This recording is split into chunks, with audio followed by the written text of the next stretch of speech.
And my dear friends, I want to wish you a Freiliche Purim, and I want to give you my farewell address. And I want to thank Rebbe for filming my farewell address. Farewell address, you may ask. Why a farewell address? A good question, I will answer you. It turns out I am not the Bala Rebbe. I know this is a shock to you. It was a terrible shock to me. As you know, the first Bala Rebbe was from Bala, Wales, a brilliant student of the mystical Judaism. He was born Catholic, went to the monastery, left the monastery and converted, became a Jew, and then, because of persecution, he went and studied with Rabbi Isaac the Blind in Provence. And as some of us know, he was so brilliant that when the students with Isaac the Blind would argue, Rabbi Isaac the Blind would say, the ruling is like the Bala Rebbe, Kabbalah. He said that so many times that that's how the word Kabbalah came to mean our mystical teachings. So it's a great heritage. So what happened now is they found the remains of the Bala Rebbe and Isaac the Blind, and they did DNA studies. And it turns out I'm not related to the Bala Rebbe, and neither are my ancestors. Somewhere along the way, one of my ancestors decided it'd be nice to be the Bala Rebbe. So then who am I descended from? I will tell you. I am descended from the Bali Rebbe. Who is the Bali Rebbe? I will tell you that too. But for this, we have to go back to Avraham Avinu, who was a great student of mysticism. And the Kabbalah tells us he taught everybody with him the Kabbalah, mysticism, including the family of Lot, his nephew. And they became so big, it tells us in the Torah, Avram says to Lot, if you go east, I'll go west.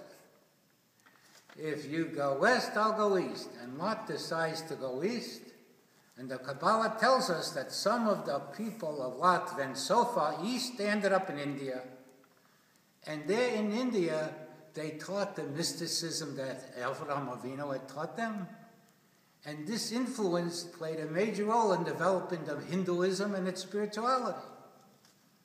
So the Jews in India were teaching the Indians this mystical wonders, and one of the great teachers was Avram ben Moshe.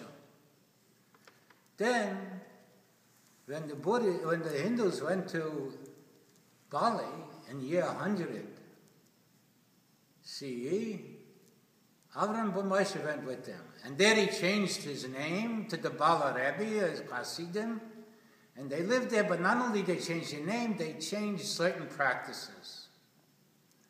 They decided that is the greatest mitzvah to spend all your day on the beach, looking at the ocean and the sky, and praising Hashem for creating this wonderful, beautiful world.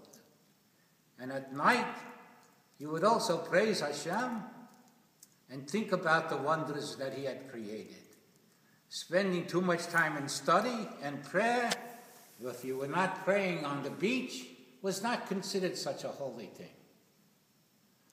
And this is the Bala Rebbe from whom I am descended, and you can understand that some Hasidim, the Bali Hasidim decided they'd rather be Bala Hasidim. But I am being called back by my people, the Bali Hasidim, to come and be their Rebbe. And who am I to say no? And they have interesting customs. I'm just learning this.